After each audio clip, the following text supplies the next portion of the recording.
amigos da imprensa, eu não vim aqui para dar uma entrevista, eu vim aqui para fazer um pronunciamento.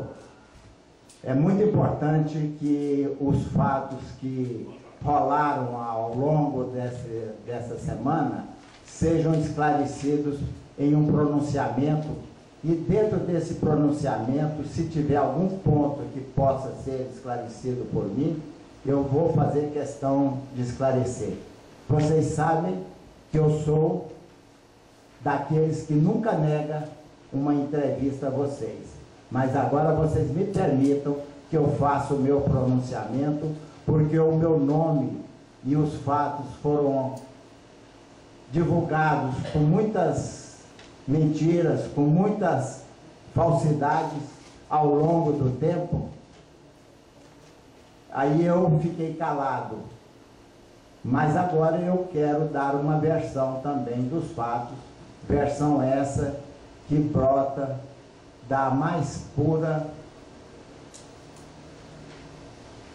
do mais puro do meu ser, e que retrata a fonte cristalina da verdade. A desunião esmeraldina. Fui candidato a presidente unindo dois grupos, encabeçando a chapa União Esmeraldina.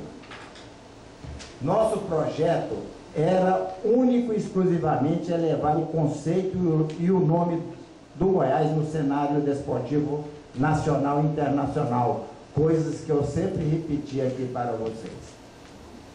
Já os dois grupos tinham por objetivo, o primeiro, a manutenção do poder, e o outro, ligado a uma poderosa entidade de classe, a conquista do poder. Entre eles, o presidente executivo, representando um elemento de resistência a esses dois projetos. Um viciado pelo tempo, o outro opaco aos verdadeiros interesses do nosso clube e, portanto, contrários à torcida esmeraldina, que com razão refugou a ambos. Nossa presença na direção do Goiás é o último bastião de resistência. De início, mostrando a nossa boa-fé, os cargos de nossa diretoria foram preenchidos pelos vices e pelo presidente do Conselho Deliberativo. Somos obrigados a confessar que, antes de assumir a direção do Goiás, tínhamos a ideia de que o ambiente desportivo era cheio de dificuldades. Não sabíamos, no entanto, a extensão dessas confusões e nem que a ética havia sido afugentada do meio.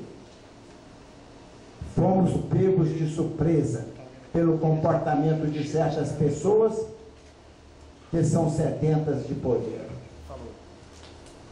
Agora eu entendo o significado de observações que fizeram a mim quando me candidatei. Disseram que eu era muito puro para administrar o Goiás e que eu era uma virgem no prostíbulo.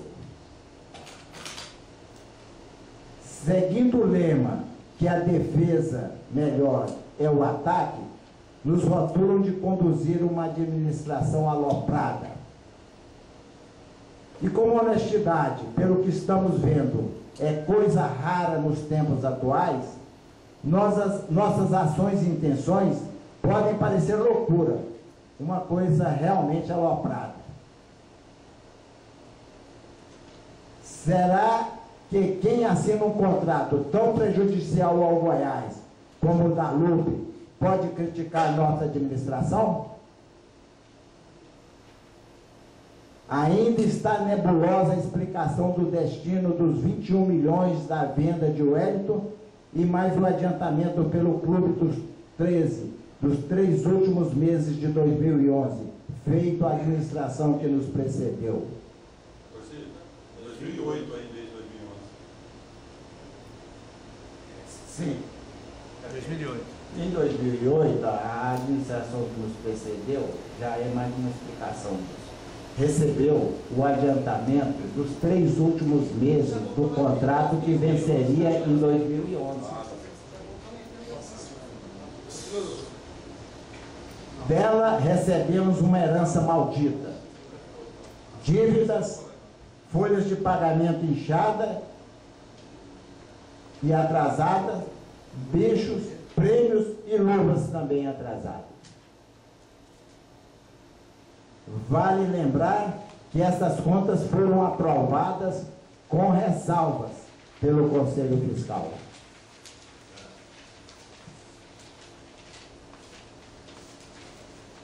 Sempre que procuramos conciliar o ambiente de paz e trabalho dentro do clube, fomos boicotados, principalmente por alguns de nossa diretoria. Hoje, identificamos com clareza cada um dos elementos de cada grupo. Essas figuras procuram prejudicar a administração do clube, enquanto que o Conselho Deliberativo trabalhava na tentativa de retirar poderes do presidente executivo, incluindo aí a fabricação de uma ata, onde constava falsamente que o presidente executivo havia delegado todos os seus poderes institucionais ao senhor Gilberto Seba. Esta ata somente não foi registrada por causa de uma notificação cartorial para sanar os equívocos em seu texto. O presidente do Conselho Deliberativo detém enorme poder sobre a maioria dos conselheiros, sendo que a sua vontade impera. Como o Conselho Deliberativo não tem regimento interno, a condução dos trabalhos é autoritária. Somente falam os que são favoráveis aos projetos e pensamentos da presidência do Conselho.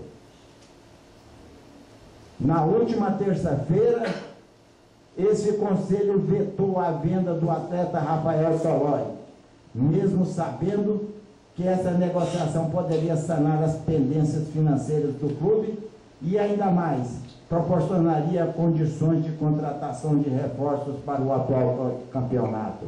E olhe bem que o valor proposto para a venda do Tolói era de 6 milhões de euros, ou seja, 3 milhões por 50% do seu passe.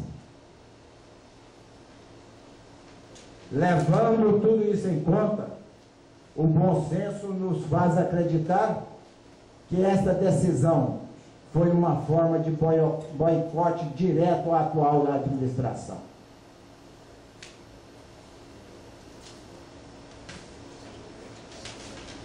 Mesmo diante de tudo isso, visando o bem do Goiás, fomos procurar apoio com o presidente do Conselho Deliberativo, quando ele acenou a nós que poderia dar esse apoio. Na última quarta-feira, e o que recebemos foi um pedido para que renunciassem. Diante de gestões anteriores questionáveis do ponto de vista de desvios e sumiço de dinheiro, nunca foi exigido ou proposta a renúncia do presidente.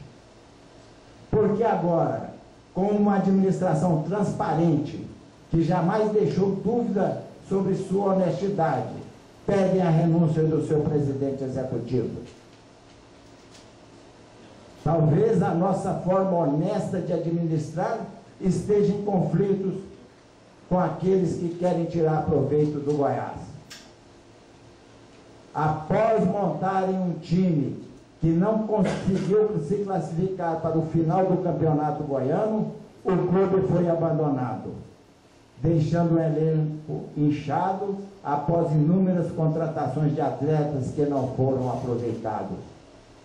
Agora pedem a minha renúncia para que no final do ano, se o time for rebaixado, seja eu o vilão do fracasso, ou caso contrário, eles